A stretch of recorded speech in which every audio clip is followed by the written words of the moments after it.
À continuer le voyage dans notre exploration de cet acte de consécration mariale. En tout cas, si vous êtes là, c'est que vous devez être prêts, sans doute. Autrement, vous ne seriez pas revenus.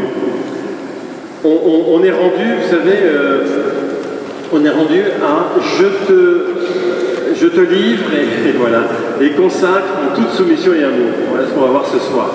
Mais avant, je voudrais faire une petite remarque avant de commenter cette phrase. Peut-être que certains d'entre vous, après les 2 premiers entretiens, j'ai entendu des petits échos comme ça, se sont dit, voilà, finalement, la spiritualité mariale, la dévotion mariale, c'est un peu plus compliqué que je ne pensais. Voilà, jusqu'à présent, j'avais une relation toute simple avec Marie, une relation d'un enfant avec sa mère, avec une prière toute simple, la prière du chapelet.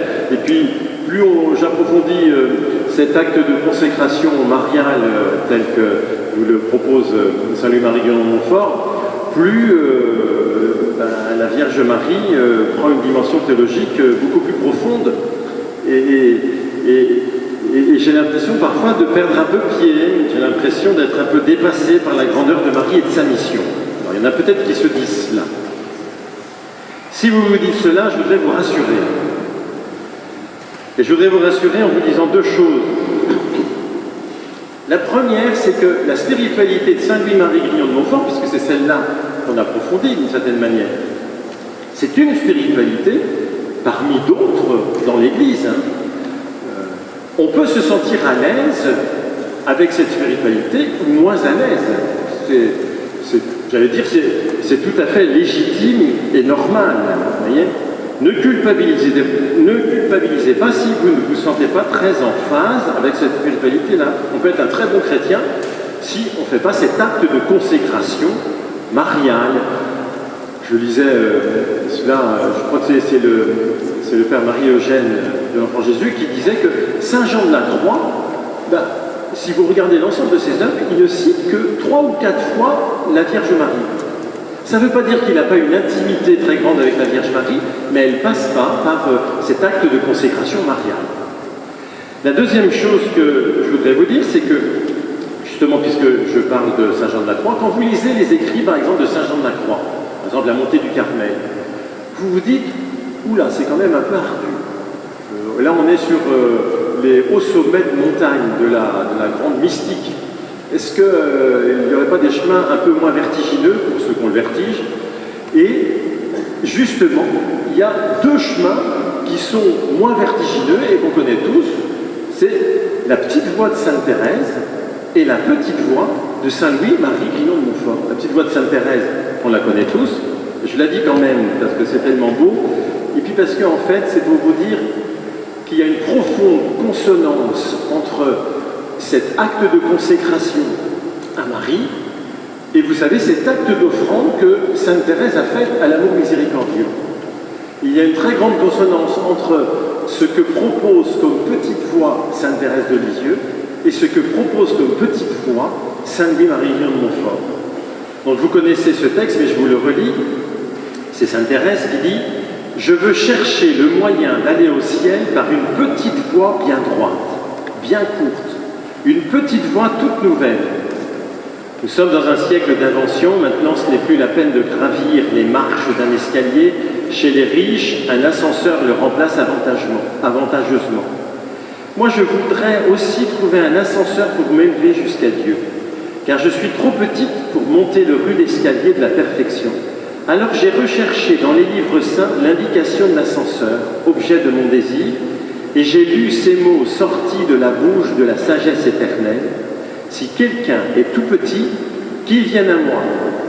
Alors je suis venu, devinant que j'avais trouvé ce que je cherchais, et voulant savoir, ô mon Dieu, ce que vous feriez au tout petit qui répondrait à votre appel, j'ai continué mes recherches, et voici ce que j'ai trouvé. Comme une mère caresse son enfant, ainsi je vous consolerai. Je vous porterai sur mon sein et je vous balancerai sur mes genoux. À jamais paroles plus tendres, plus mélodieuses ne sont venues réjouir mon âme. L'ascenseur qui doit m'élever jusqu'au ciel, ce sont tes bras, ô Jésus. Pour cela, je n'ai pas besoin de grandir, au contraire, il faut que je reste petite, que je devienne de plus en plus, ô mon Dieu, que je le devienne de plus en plus. Ô mon Dieu, vous avez dépassé mon attente, et moi, je veux chanter vos miséricordes.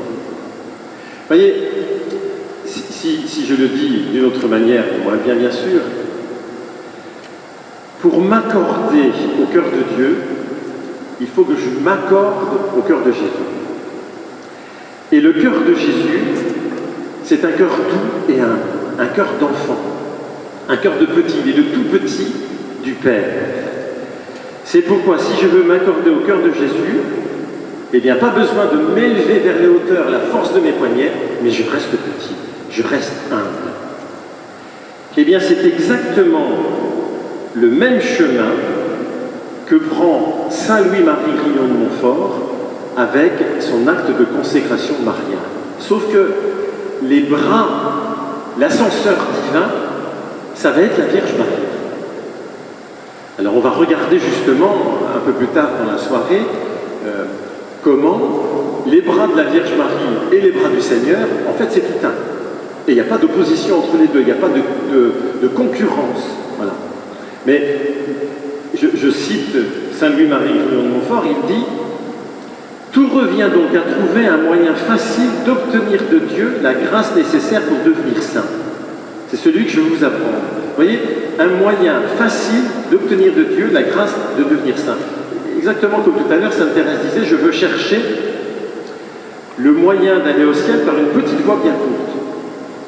Et Saint Louis-Marie Grignon de Montfort dit, or je dis que pour trouver cette grâce de Dieu, il faut trouver Marie. C'est dans le secret de Marie. Vous savez, Saint Louis-Marie Grignon de Montfort a écrit le secret de Marie, le traité de la vraie dévotion, la Vierge Marie. Voilà. Heureuse, mille fois heureuse ici-bas, l'âme que le Saint-Esprit, à qui le Saint-Esprit révèle le secret de Marie. Conclusion, alors ça c'était avant de rentrer dans le vif du sujet de ce soir, mais conclusion, eh bien, continuez votre relation toute simple avec Marie, toute affectueuse. Vous êtes sur le bon chemin, ne vous faites pas trop de nœuds au cerveau. Avancez sur le chemin de Marie sans scrupule, avec cet esprit d'enfance, avec le cœur, au cœur cette petite voix que chantait la Vierge, que chantait Sainte Thérèse, et d'ailleurs, elle le chantait en contemplant la Vierge Marie. Vous savez, c'est le chant qui est bien connu. Oh, je voudrais chanter pour toi, Marie, je t'aime. Combien ton nom si nous fait tressaillir mon cœur. Et combien la pensée de ta grandeur suprême ne serait pas mon cœur inspiré de frayeur. Vous l'avez sur la feuille jaune, parce que ça pourra, c'est une des propositions que je fais pour les temps, pour ceux qui prennent en groupe un temps de réflexion, notamment les aînés. Je lis la suite parce que ça nous fait rentrer vraiment dans cet esprit montfortin. Il y a énormément de couplets, ceux qui connaissent la chanson, là je les ai mis, il y en a beaucoup plus que ça, il y en a 6 ou 7 de plus que ça. Tu me le fais sentir, ce n'est pas impossible de marcher sur tes pas, ô reine des élus. Les 3 chemins du ciel, tu l'as rendu visible, en pratiquant toujours les plus humbles vertus. Auprès de toi, Marie, j'aime à rester petite. Vous voyez, c'est la petite voix. Qui est-ce qui l'enseigne d'une certaine manière à Sainte Thérèse? C'est la Vierge Marie. En fait, Sainte Thérèse, même si elle ne parle pas de cette consécration à la Vierge Marie, en fait, elle l'a vécu. Elle a vécu ce que dit Saint Louis-Marie Grignon de Montfort. Le chemin pour aller à Jésus, pour elle, ça a été Marie. Je sais qu'à Nazareth, mère pleine de grâce, je passe des couplets, hein. Je sais qu'à Nazareth, mère pleine de grâce, tu vis très pauvrement, ne voulant rien de plus. Point de ravissement, de miracle, d'extase n'embellissent ta vie, ô reine des élus. Le nombre des petits et bien grands sur la terre. Ça y est, je suis perdu. Où est-ce qu'on est rendu là? Ah oui, ils peuvent sans trembler vers toi lever les yeux. C'est par la voie commune, incomparable mer, qui te plaît de marcher pour les guider aux cieux. Bientôt dans le beau ciel, je vais aller te voir. Toi qui vins me sourire au matin de ma vie, viens me sourire encore, mère, voici le soir. Je ne crains plus l'éclat de ta gloire suprême. Avec toi j'ai souffert et je veux maintenant chanter sur tes genoux, Marie, pourquoi je t'aime, et redire à jamais que je suis ton enfant. Voilà. Alors maintenant, reprenons le fil de la consécration mariale.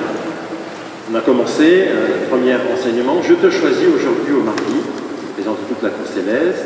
Deuxième enseignement, pour ma mère et ma reine. Et troisième enseignement aujourd'hui, je te livre et consacre en toute soumission et amour. Bien sûr, qu'est-ce que je te livre et soumets? En toute soumission et amour et consacre, c'est mon corps, mon âme, mes biens intérieurs et extérieurs, c'est ce qu'on verra la prochaine fois. Donc vous voyez, se livrer, se consacrer, et on pourrait rajouter se soumettre par amour, toute soumission et amour, se soumettre, ce sont les trois attitudes que l'on choisit en choisissant Marie, en choisissant de faire cet acte de consécration à Marie. On pourrait d'ailleurs dire que ces trois attitudes se résument à une seule, c'est l'offrande de soi. Je me remets totalement entre les mains de Marie, je lui offre ma vie, je lui livre ma vie, je lui consacre ma vie, je me soumets à elle totalement. Alors je ne sais pas comment vous accueillez ces paroles, mais moi quand je les ai entendues, et que je les entends encore aujourd'hui, il y a comme il y a quelque chose qui me titille quand même, c'est mon esprit critique. Voilà. Je me dis, est-ce que c'est pas un peu trop radical?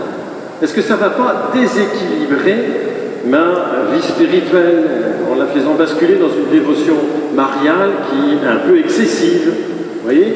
Je suis sûr qu'il y en a qui se sont dit ça. Ne levez pas la main. Mais je suis sûr qu'il y en a qui se sont dit ça.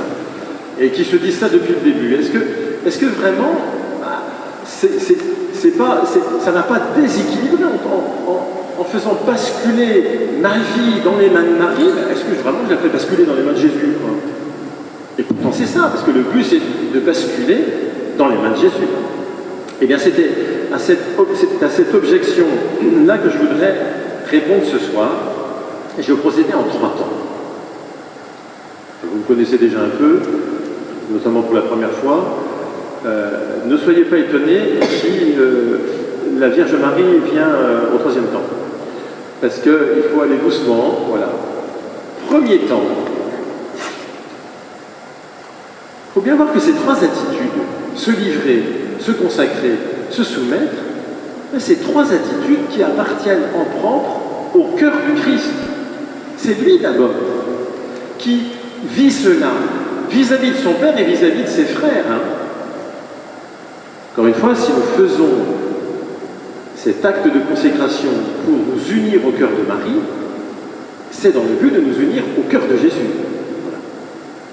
Or, qu'est-ce qu'il y a dans le cœur de Jésus? C'est évident, il y a un immense amour. Et un immense amour envers qui? Un immense amour envers son Père et ses frères. Or, cet amour, et c'est sur cela que je voudrais parler ce soir, il a une caractéristique, il y en a bien d'autres, mais il a au moins une caractéristique, qui est la caractéristique de tout amour. C'est qu'en fait, il rend Jésus dépendant. Dépendant de son Père et de ses frères. Quand on aime, on devient dépendant. Voilà, vous qui vous êtes mariés sacramentellement, le jour où vous avez échangé vos consentements, vous avez livré votre vie dans les mains de votre conjoint. Voilà. Vous lui avez consacré d'ailleurs votre vie. On peut même dire, alors ça c'est pas trop, vous avez promis de lui obéir. Ça c'est uniquement les femmes par rapport aux hommes. Ça c'est Saint Paul qui le dit. C'est Saint Paul qui le dit, c'est pas moi. Tu étais d'accord, hein? En fait, Saint Paul dit quand même à un moment, soumettez-vous les uns aux autres. Aux mains, ça ne marche pas. C'est les deux. Donc. Mais vous voyez bien que quand vous vous mariez, vous avez fait cet acte finalement, où vous avez remis votre liberté dans les mains de l'autre. C'est complètement fou. Moi, je dis ça parfois au mariage, hein. Vous êtes complètement fou. C'est un acte fou. Et pourtant, vous avez trouvé là votre bonheur. Pourquoi? Moi, quand j'ai été ordonné, je suppose que c'est la même chose pour Hervé, ben, j'ai livré ma vie au Christ. J'ai donné ma vie au Christ, j'ai consacré ma vie au Christ. C'est lui qui m'a consacré, mais moi, de mon côté, j'ai consacré ma vie. Et j'y trouve mon bonheur. Pourquoi, encore une fois? Parce que le cœur de l'homme est fait pour se livrer à quelqu'un.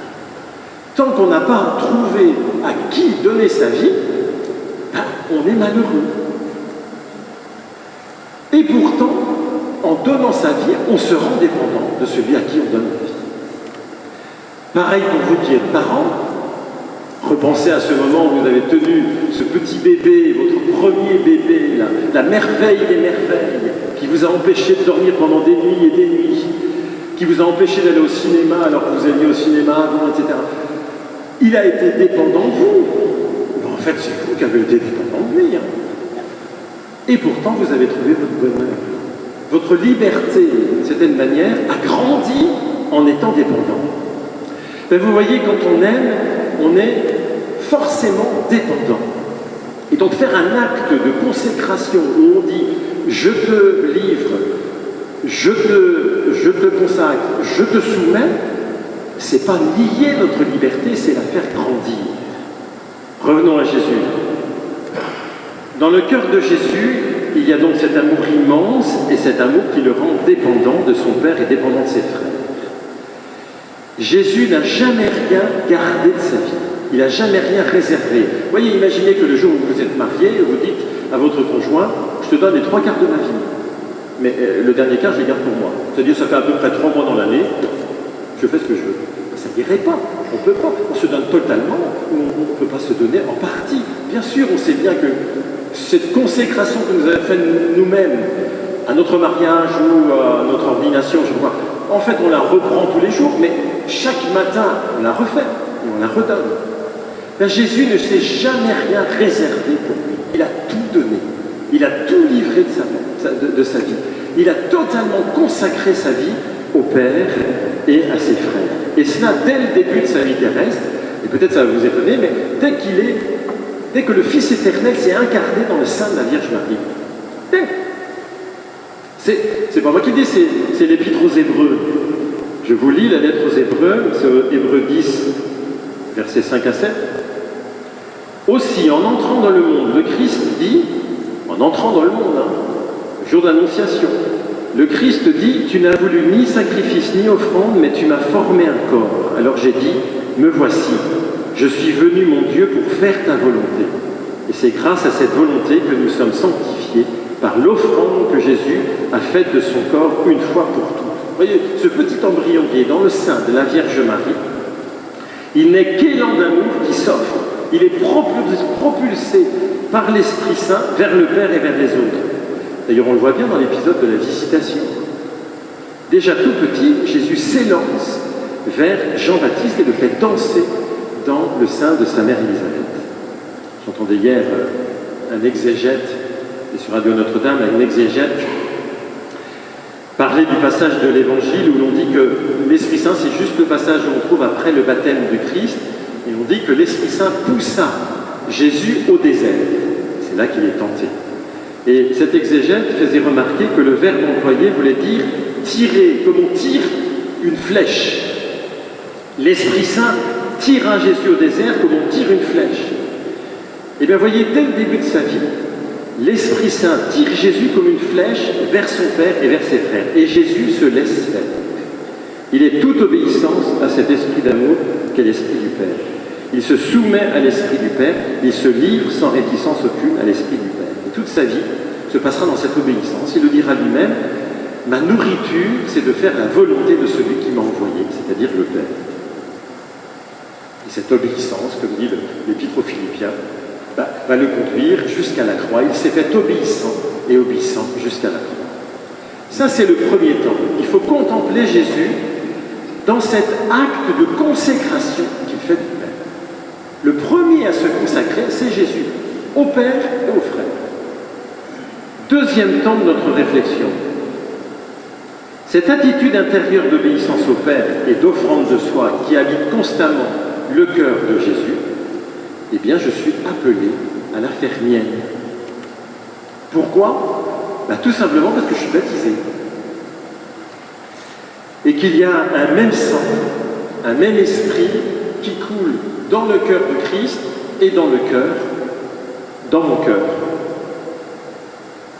Je suis par le baptême devenu frère, sœur de Jésus. Or, qu'est-ce que c'est qu'être frère ou sœur de Jésus? Eh bien, c'est Jésus lui-même qui nous dit, vous voyez ça dans Matthieu 12, 50, « Celui qui fait la volonté de mon Père qui est aux cieux, celui-là est pour moi un frère, une sœur. » Et donc, il nous faut nous couler dans la dépendance d'amour qu'il y a au cœur de Jésus. Seulement là aussi, vous allez quand même, il faut être honnête, il y a quand même quelque chose en nous qui résiste. Nous n'aimons pas être dépendants. Je ne sais pas comment vous êtes.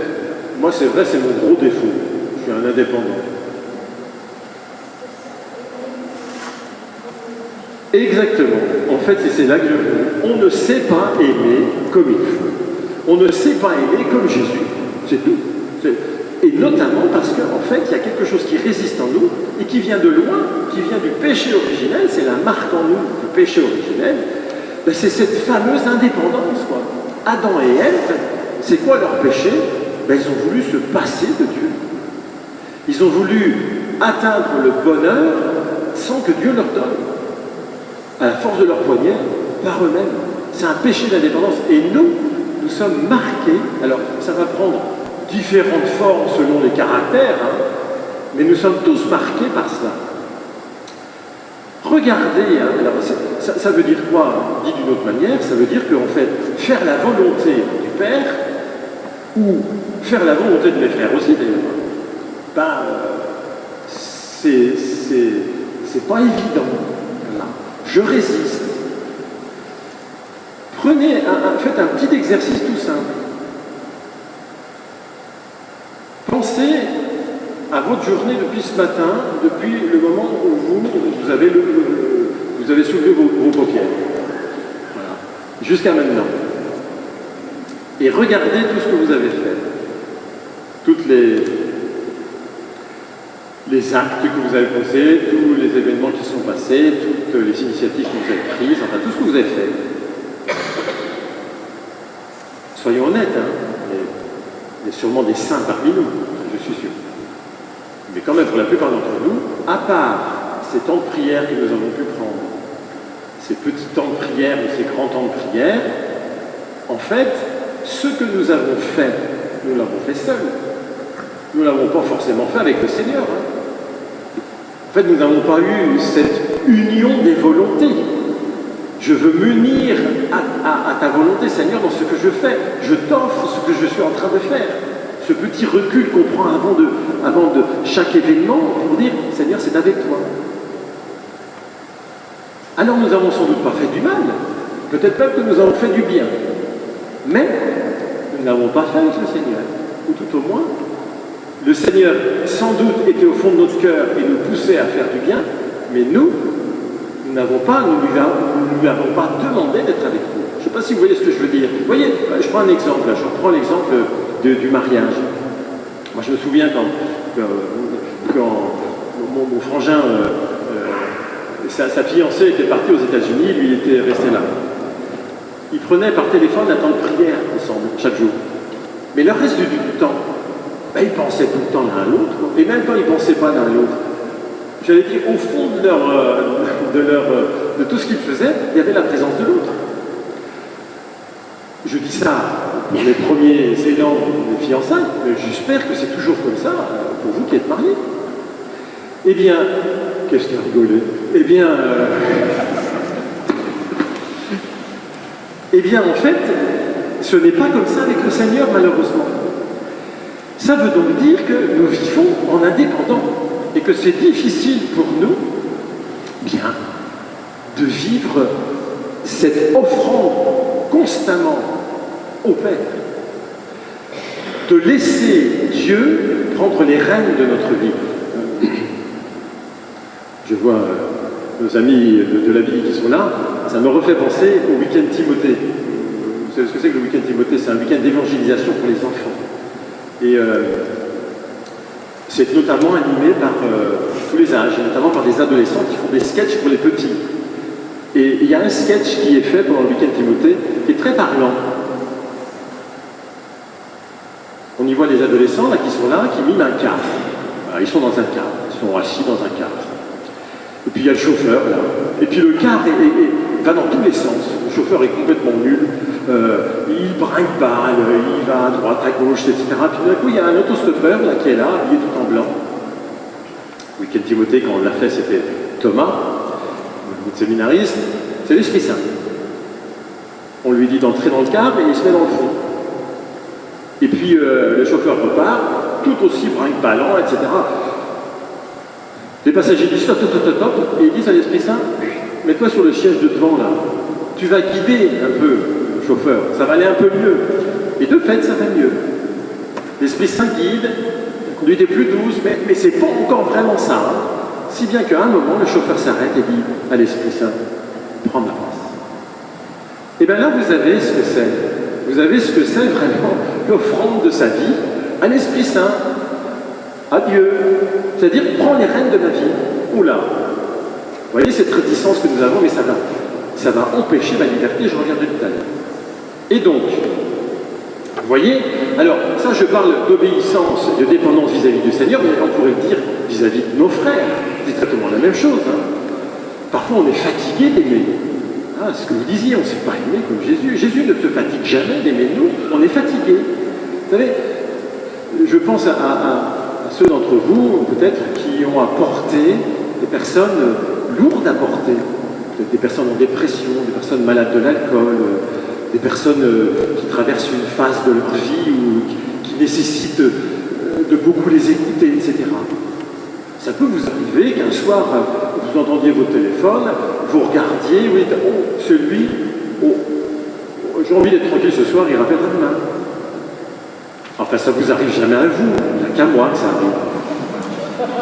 Eh bien, en tout cas, vous voyez bien que ça veut dire qu'on n'arrive pas à aimer, à nous rendre dépendants, parce qu'on est dépendants. Je me souviens que mes parents faisaient partie d'un groupe de prière. Pendant des années et des années, il y a une personne qui était schizophrène qui venait. Terrible! Combien de fois, plusieurs fois par soirée, ils avaient des coups de téléphone, etc. Je trouve ça admirable. Eh bien, il s'était rendu dépendant. Parce qu'il parle. Alors, vous voyez bien, et c'est le troisième temps maintenant, et j'arrive à la Vierge Marie, parce que comment faire pour justement, j'allais dire, dépasser cette résistance qu'il y a en nous à aimer et finalement à accepter cette dépendance dans l'amour? Ben, il y a un moyen qui est très simple, et c'est justement cette petite voie que nous propose Saint Louis-Marie Grignon de Montfort, et cette petite voie, elle a un nom, c'est Marie. Et ceci pour deux raisons que je vais développer maintenant. Première raison, alors si vous me direz après, parce que je ne suis pas sûr d'être très clair dans ce que je vais raconter, mais vous me direz après s'il faut que je clarifie ou pas. Première raison, c'est que la Vierge Marie, c'est la meilleure coach spirituelle que l'on peut trouver. Pourquoi? Parce qu'elle est championne en obéissance et en don de soi sans réserve. Et de ce fait, elle sait comment former des champions en obéissance et en don de soi sans réserve. S'il y en a une qui est totalement donnée à Dieu, c'est bien la Vierge Marie. Et je vous cite ce que dit Saint Jean-Eudes, puisqu'en week-end de fraternité Emmaüs, ce week-end on était à la Roche-du-Teil, qui est un lieu eudiste, et j'ai piqué un bouquin sur Saint Jean-Eudes, et Saint Jean-Eudes, c'est le grand, j'allais dire le grand chantre de l'union du cœur de Marie et du cœur de Jésus. Et Saint Jean-Eudes dit ceci: le cœur de Marie est tout amour pour Dieu. Alors Saint Jean-Eudes, pour ceux qui ne connaissent pas, c'est un prêtre normand, XVIIe siècle, qui est donc le fondateur des eudistes, en fait ceux qu'on appelle les eudistes, parce que sa congrégation s'appelle en fait la congrégation de Jésus et de Marie. Donc il dit: le cœur de Marie est tout amour pour Dieu, Parce que la Vierge Marie a toujours aimé Dieu de tout son cœur, de toute son âme et de toutes ses forces. Il est tout amour parce qu'il a toujours voulu ce que Dieu voulait. Et saint Jean-Eudes ajoute, le cœur de Marie est tout amour pour nous. Elle nous aime du même amour dont elle aime Dieu, car c'est Dieu qu'elle regarde et aime en nous.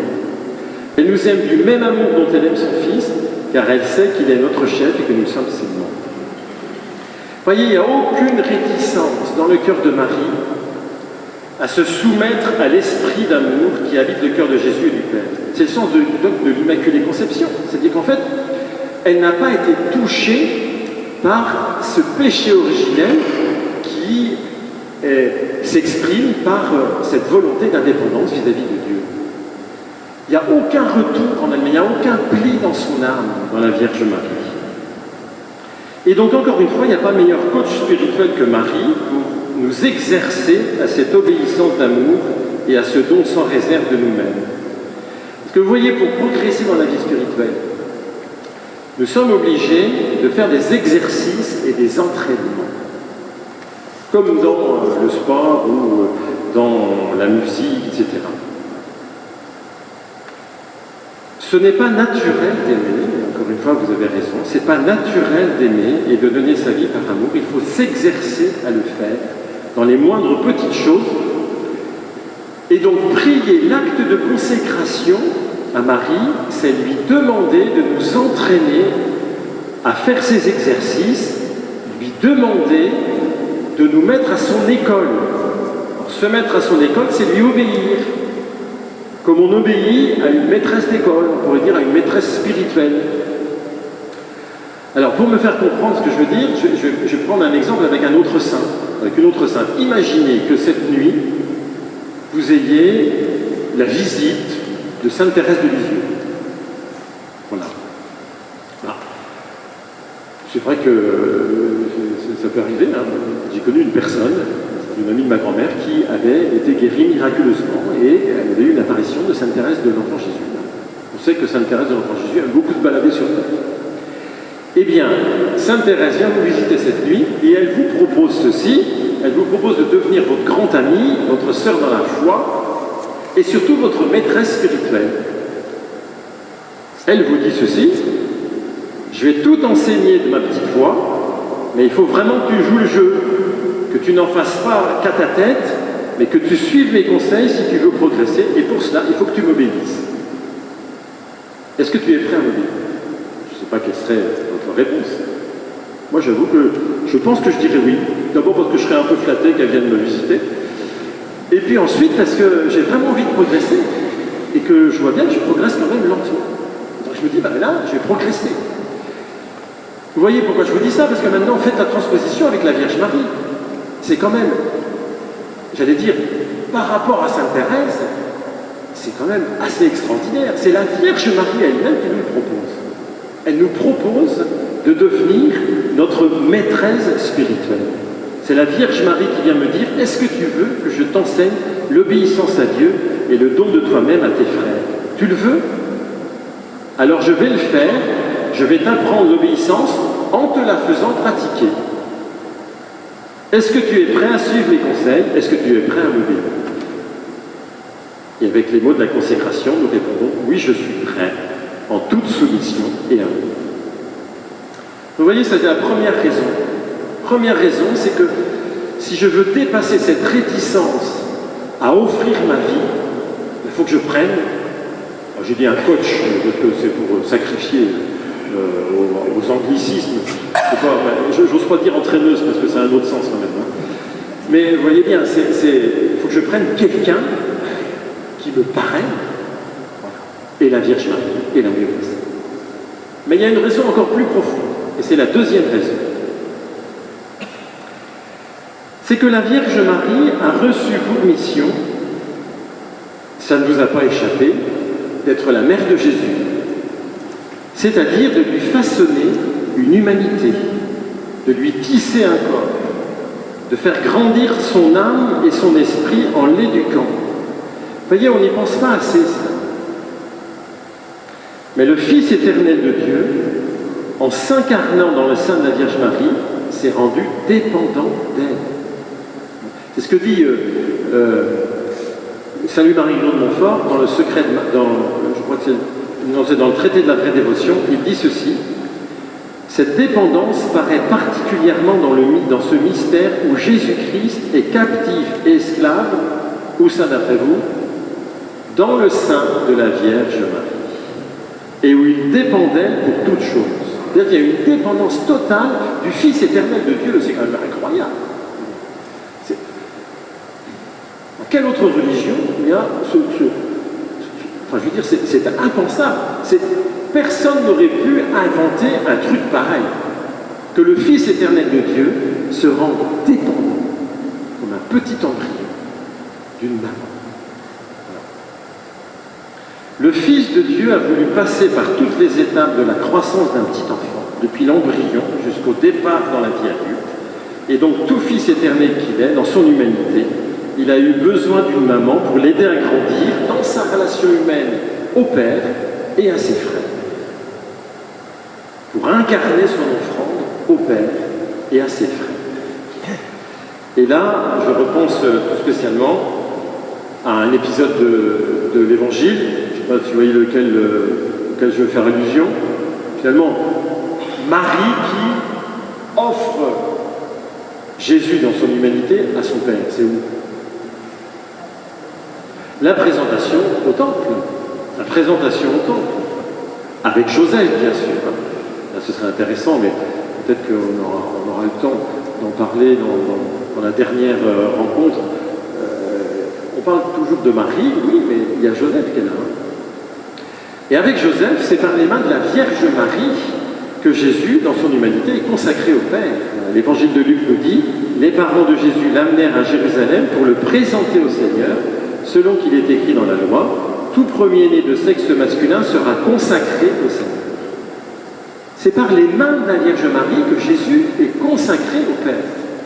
Et d'ailleurs aussi livré aux hommes, puisque après on dit que Siméon le reçut dans ses bras. Voilà. La mission de la Vierge Marie n'est pas terminée lorsqu'elle a eu fini d'éduquer Jésus. Sa mission continue avec nous, les frères et sœurs de Jésus. Nous sommes ses enfants et elle est chargée par le Seigneur de faire avec nous ce qu'elle a fait avec Jésus dans son humanité. Elle est chargée de nous consacrer au Père et à nos frères. Vous voyez, ça c'est la pointe de l'argumentation. C'est parce que Jésus lui-même a été offert par les mains de Marie, c'est par les mains de Marie qu'il nous faut être offert aussi. On pourrait y revenir si ce n'est pas clair. Et donc c'est pour cela qu'il nous faut nous livrer à la Vierge Marie comme un enfant se livre à sa mère en toute confiance. Donc n'ayons pas peur de dépendre de Marie, puisque c'est Jésus lui-même qui a voulu dépendre d'elle. De la même manière qu'elle a formé Jésus dans son sein, qu'elle l'a fait grandir, qu'elle a veillé sur sa croissance, de la même manière elle est chargée de former les frères et sœurs de Jésus en son sein et de veiller sur leur croissance. Vous voyez, elle est un peu comme la matrice, quoi. Alors Saint Louis-Marie-Grillon de Montfort emploie une autre image, il dit qu'elle est le moule. Vous voyez ça dans le secret de Marie, au numéro 17, il dit qu'elle est le moule vivant de Dieu fait par le Saint-Esprit. Le moule fait par le Saint-Esprit. Quiconque y est jeté et se laisse manier, il reçoit tous les traits de Jésus-Christ. Donc vous voyez, osons faire le pas de cette consécration mariale, consécration de tout notre être à la Vierge Marie, et osons dépasser toutes nos réticences et nos objections. Alors je voudrais terminer ce propos en voyant 3 objections qui peuvent encore rester dans notre esprit. Première objection qui est celle-ci. Est-ce que ce n'est pas idolâtrique de se consacrer à Marie, parce que c'est à Dieu qu'on doit se consacrer? Marie, c'est une créature.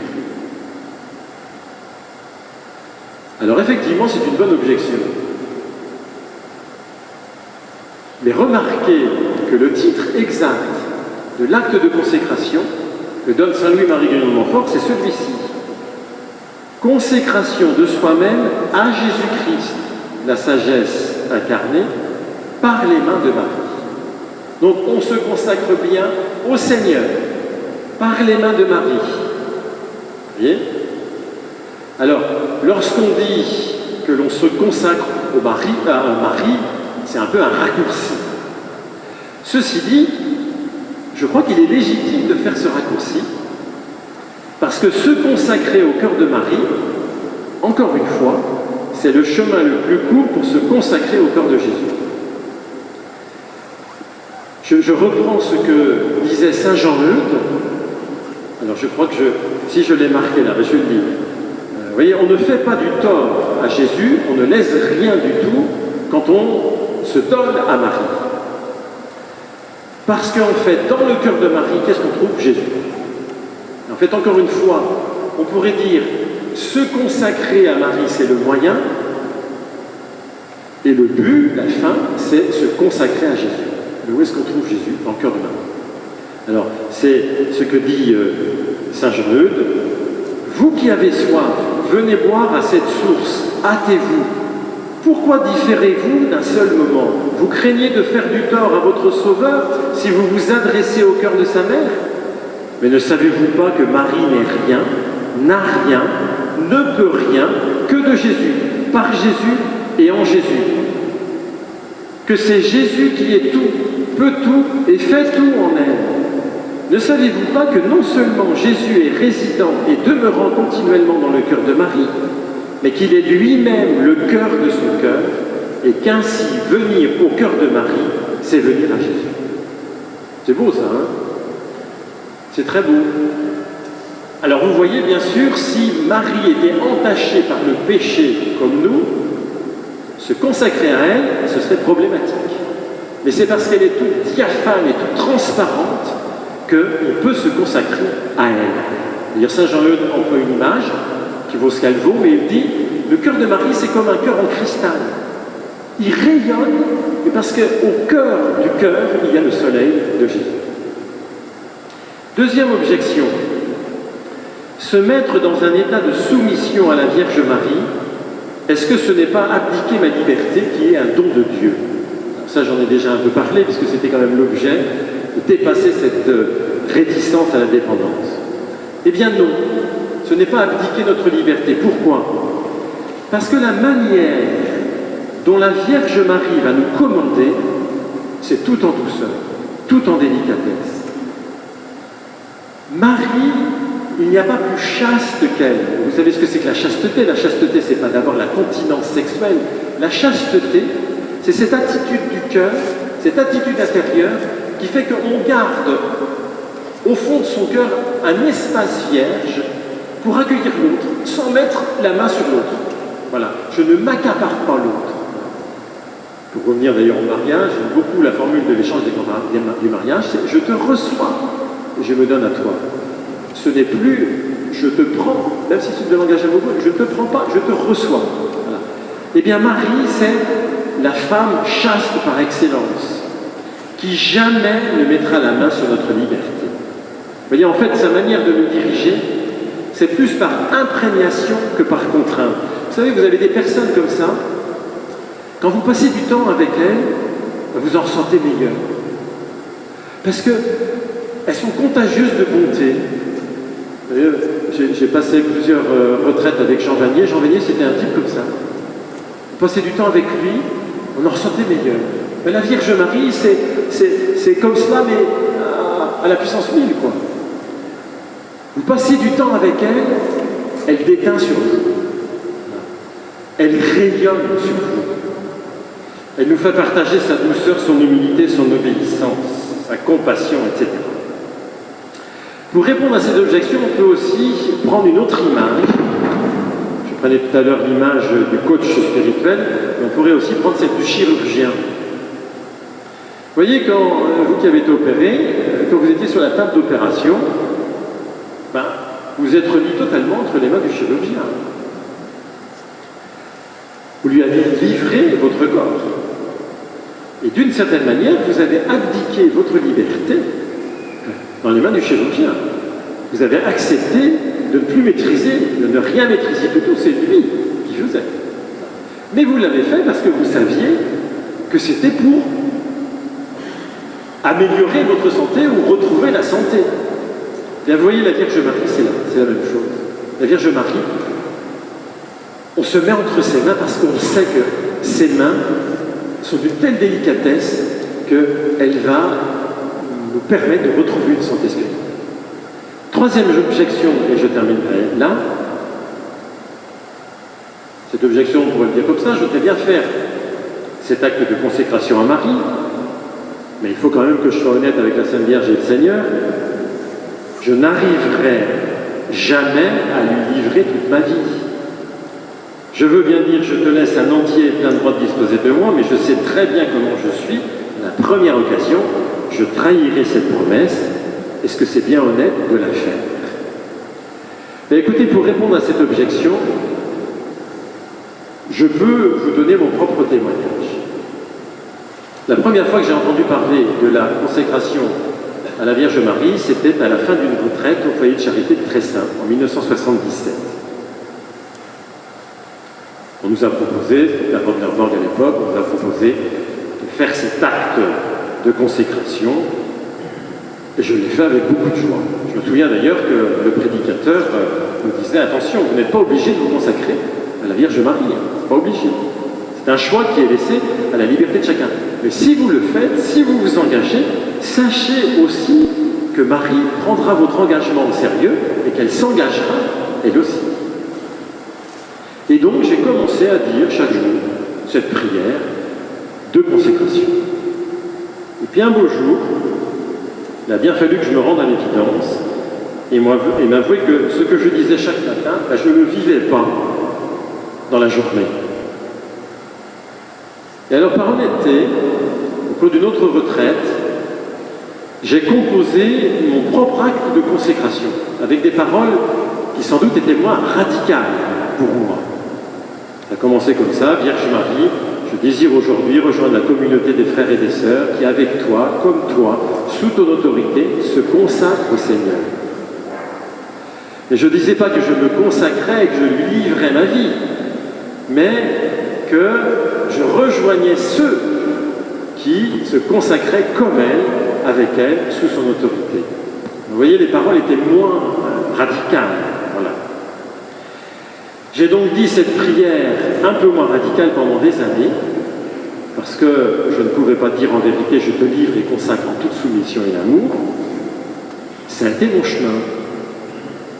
Il a fallu des années avant que je puisse à nouveau redire ces mots de la consécration tels que le Père de Montfort les avait écrits.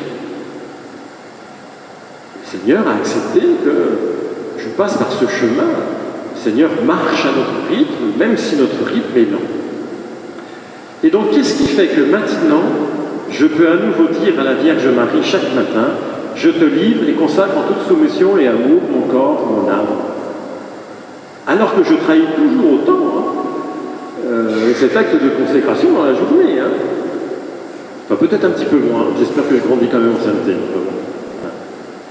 Eh bien, c'est que j'ai compris que l'acte de consécration mariale, en fait, c'est ni plus ni moins qu'une manière d'exprimer ma consécration baptismale.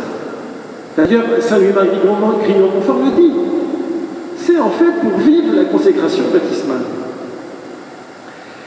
Quand j'ai été baptisé, j'ai été consacré au Christ, j'ai livré ma vie au Christ par les mains de mes parents. Mais j'ai constamment ratifié ensuite, tout au long de ma vie, cet acte de consécration. J'ai bien été consacré, c'est un fait. Vous tous qui êtes là, vous avez été consacrés au Christ le jour de votre baptême. Il n'y a pas que les religieux et les religieuses qui sont déconsacrés. Il n'y a pas que les prêtres qui sont déconsacrés. Il n'y a pas que les diacres. Vous tous, vous êtes des consacrés au Seigneur par votre baptême. Et donc, cette consécration baptismale, c'est exactement la même chose. Je la trahis chaque jour, que voulez-vous. Parce que je pêche, c'est pour ça que je vais me confesser. Chaque jour, je ne laisse pas le Seigneur prendre les rênes de ma vie.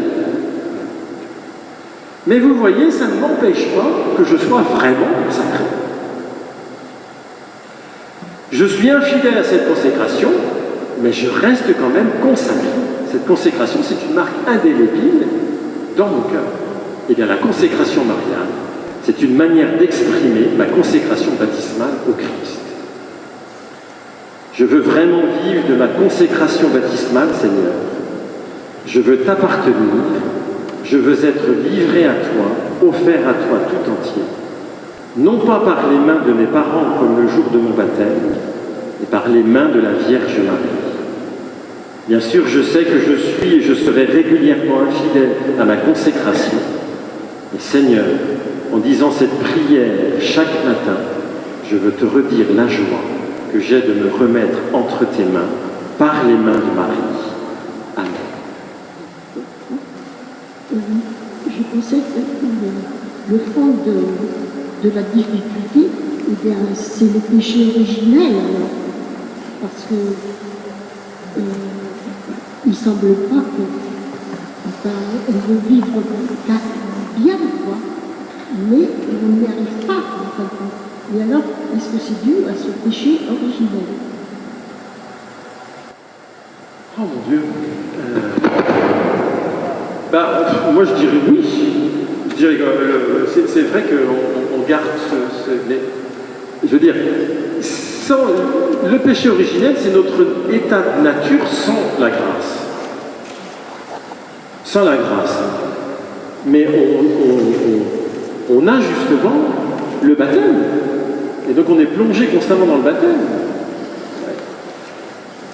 Voilà. Et comme, même avec le baptême, nous gardons toujours cette petite marque du péché originel, ben, il faut quelqu'un qui n'est pas marqué par le péché originel pour nous rééduquer. Ah bon, pour réduire une autre image, tiens, après tout, Marie, c'est une kinésithérapeute qui nous rééduque. Voilà. Et oui, si on peut dire théologiquement, on peut dire ça. C'est là. Ben, on a toujours besoin de pauvres dames. C'est terrible. Hein. Qu'est-ce que ce serait mieux si on peut dire, ça y est, je suis rendu, je suis arrivé, c'est formidable. Oui, mais là, on ne serait plus chrétien. Parce qu'on ne dépendrait plus. Ou alors, on serait déjà dans le paradis. Voilà. Mais l'état sur terre, c'est que finalement, nous sommes toujours taraudés par le malin qui est là et qui souffle sur les braises de notre péché. En parlant de la consécration mariale et baptismale, j'ai vécu l'expérience à l'abbaye de la Meilleray dans le cadre de Emmaüs, pendant notre retraite en silence d'une semaine, le baptême à l'Esprit Saint. Et le baptême à l'Esprit Saint, nous nous consacrons au Seigneur et ça rejoint cette consécration à l'Esprit Saint, cette consécration mariale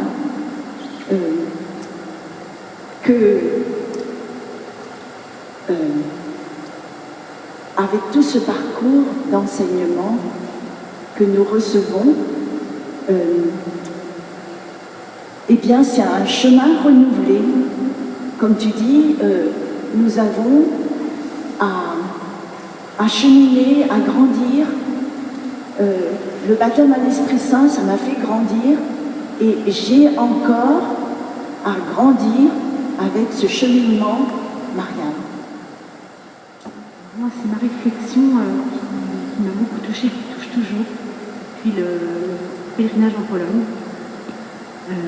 C'est probablement ce qui m'a marqué le plus, c'est sur les traces de Jean-Paul II. Et je ne sais plus là à quel âge, il a sa maison natale, il y a un musée aussi.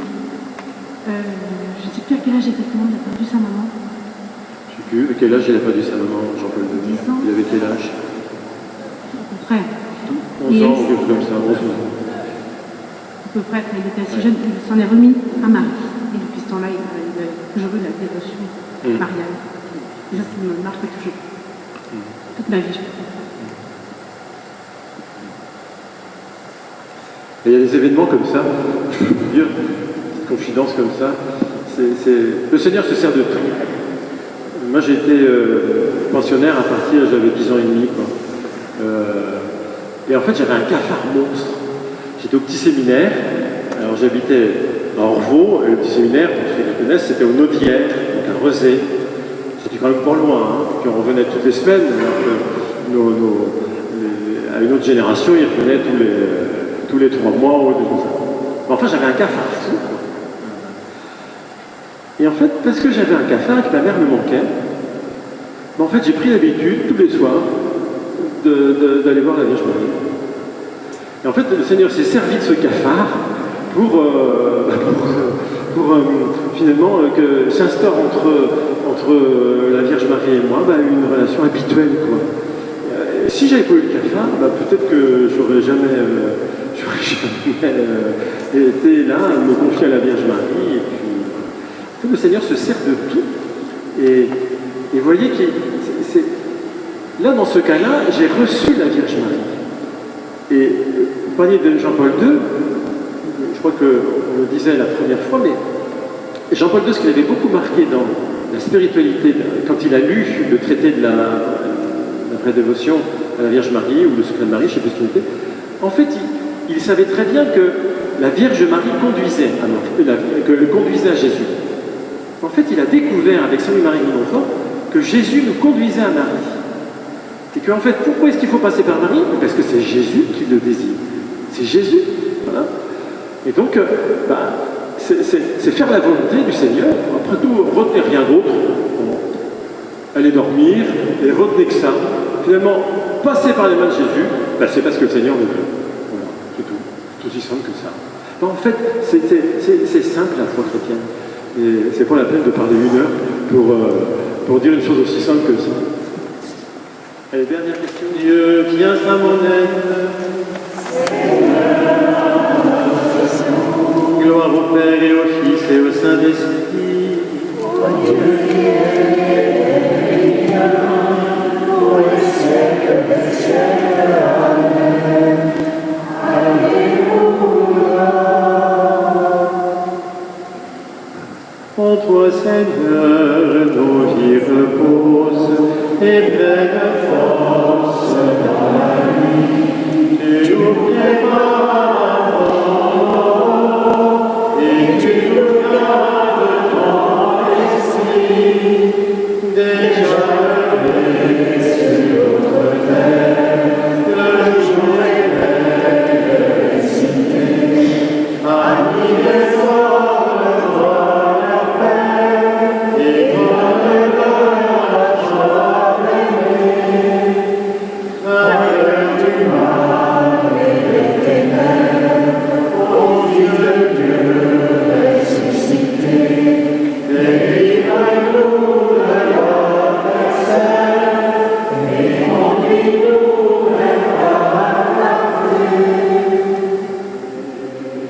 Marie, notre Mère, garde-nous dans la paix, refuge des pécheurs, protège tes